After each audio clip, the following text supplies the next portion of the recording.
Welcome back. नमस्कार, मैं Prince. आप सभी को एक बार फिर से हमारे channel learn English with SKP में स्वागत है।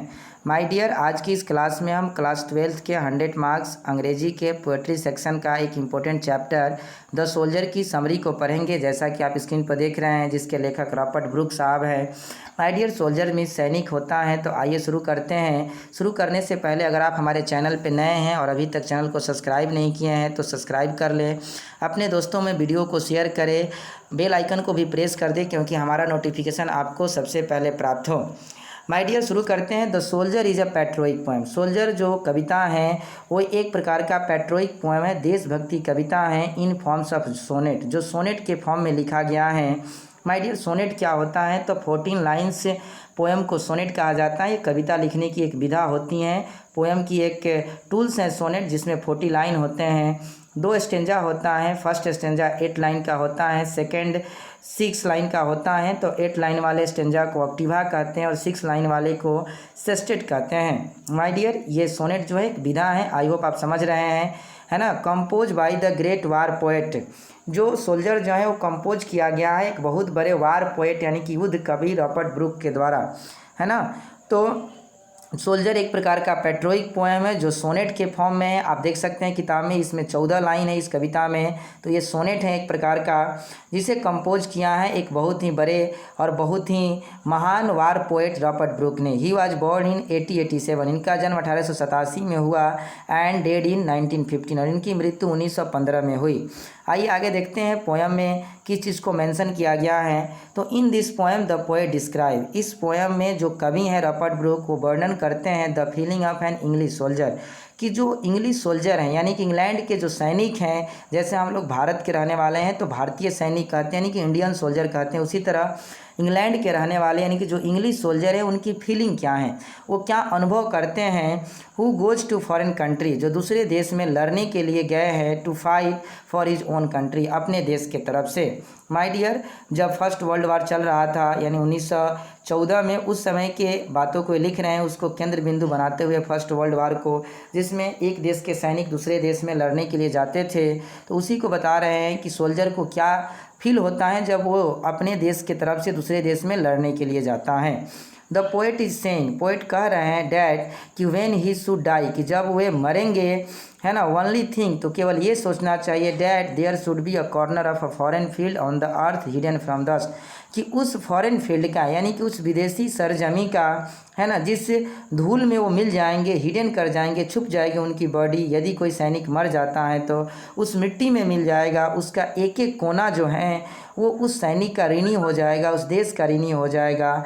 ही फील्स, वो महसूस करते हैं that the piece of foreign land, कि जो फॉरेन लैंड का टुकड़ा होगा जिस पर वो सैनिक गिर करके मरेगा, वेयर ही विल बी बरी, और जहाँ वो दफनाया जाएगा सैनिक, इन केस ऑफ डेथ यानी मरने के सेंस में, will be for ever England, वो भी हमेशा हमेशा के लिए इंग्लैंड का हो जाएगा, है ना। तो आई होप ये सैनिक में मोटिवेट करने के लिए, सैनिकों में जोश भरने के लिए ऐसी कविता को कंपोज किए हैं रॉबर्ट ब्रूक साहब ने, जो एक देशभक्ति कविता है। तो आइए आगे देखते हैं।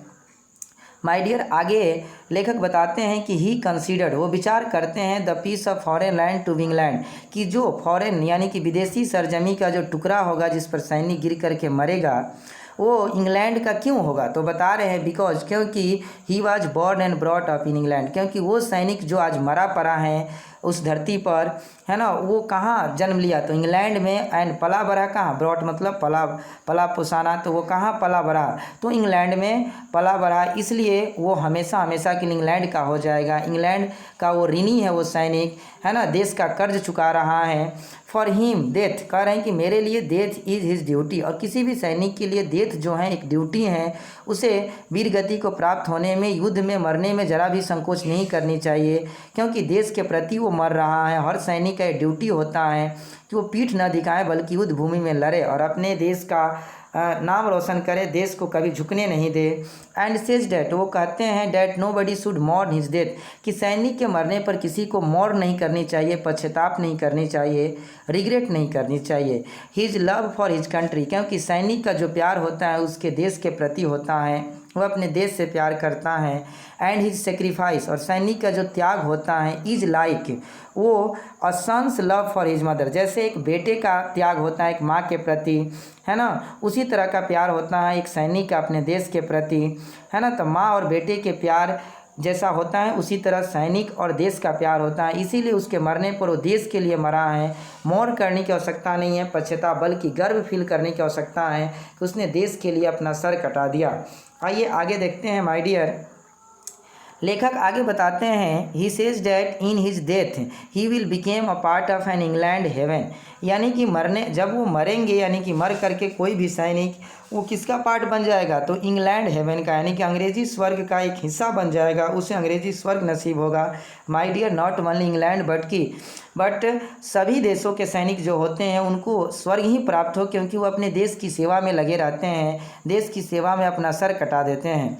तो ये इंग्लैंड की ही बात नहीं है, खैर लेखक इंग्लैंड के हैं तो इंग्लैंड की चर्चा कर रहे हैं, बट हम भारतीय हैं तो भारतीय सैनिक को भी स्वर्ग नसीब हो जो भारत के लिए अपना सर कटा देते हैं, है ना, मर मिटते हैं। हमें सैनिक के प्रति आदर दिखानी चाहिए, उनकी रिस्पेक्ट करनी चाहिए। आज सैनिकों की वजह से, इन सोल्जर्स की वजह से हम अपने घरों में सुरक्षित रहते हैं, है ना। तो सोल्जर के प्रति आप भी उतनी ही श्रद्धा रखें जितना कि आप इनको समझते हैं।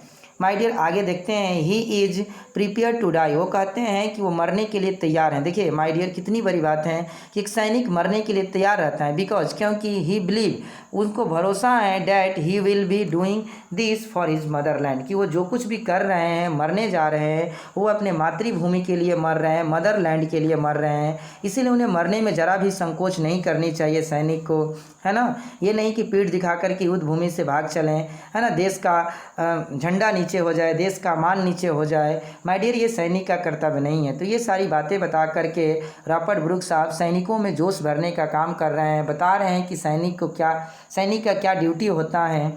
आइए आगे देखते हैं। ही ऑल्सो एक्सप्रेसेस, वो इस चीज़ का भी एक्सप्रेस कर रहे हैं, व्यक्त कर रहे हैं, he is sense of gratitude of his country, यानी अपने देश के प्रति आभार भी व्यक्त कर रहे हैं। माय डियर, ग्रेटिट्यूड मतलब आभार व्यक्त करना, अपने देश को शुक्रिया अदा भी कर रहे हैं फॉर एवरीथिंग, क्योंकि उनके देश ने उनको सब कुछ दिया, है ना। ही गॉट देयर, वहीं उन्होंने सब कुछ पाया। द फ्लावर्स, खुशी, फूल, है ना, द एयर, हवा, जो सांस लिया उन्होंने वो उसी देश में सांस लिया, इसीलिए वो अपने देश के प्रति आभार व्यक्त कर रहे हैं और देश के लिए मरने में आज उनको गर्व फील हो रहा है। वो कर रहे हैं कि मेरे मरने पर किसी प्रकार का कोई पश्चाताप नहीं होनी चाहिए। द लाफ्टर, जो हंसी मिला उनको, जो उन्होंने खुशी खुशी जीवन बिताया, वो खुशी वाला जीवन उन्होंने उनके देश ने ही दिया, है ना। तो वो अपने देश के प्रति इस तरह से आभार व्यक्त कर रहे हैं कि जो कुछ भी उन्हें प्राप्त हुआ है उसी देश से प्राप्त हुआ है, इसलिए आज वो उस देश के लिए मरने में ज़रा भी संकोच नहीं कर रहे हैं। That he has learn from friend, यानी जो कुछ भी उन्होंने लर्न किया, अपने दोस्तों से सीखा, उसी देश में सीखा, आज उसी देश के लिए वो मर रहे हैं। तो बहुत बड़े गर्व की बात है, अपने आप में ये गर्व की बात है। आइए आगे देखते हैं माय डियर, लास्ट स्लाइड है 10। इस तरह से the poem throw the poet great love for his motherland, यानी कि पोएम जो है वो दिखाता है एक बहुत बड़ा प्यार, पोएट का एक ग्रेट लव दिखाता है फॉर मदरलैंड के प्रति, है ना। माय डियर, न केवल पोएट बल्कि हम सभी को अपने मदरलैंड यानी मातृभूमि के प्रति कुछ इस कदर ही प्यार दिखानी चाहिए। देश के लिए मरने में, देश के लिए सर कटाने में कभी हमें संकोच नहीं करनी चाहिए, है ना। वो सैनिक जो देश के लिए मर मिटते हैं, उनकी भी सेवा में हमें हमेशा हाजिर रहनी चाहिए, उन्हें रिस्पेक्ट करनी चाहिए। आई होप माय डियर आपको वीडियो समझ में आई होगी। वीडियो को लाइक करना ना भूलें, शेयर करें, ज़्यादा से ज़्यादा शेयर करें, क्योंकि हर कोई समरी को लिख सके, समझ सके इस पोएम को। एक बहुत ही वंडरफुल पोएम है और बार बार पूछे जाने वाली पोएम है कि द सोल्जर की समरी को लिखें 12th के एग्जामिनेशन में बिहार बोर्ड में। My dear, thanks for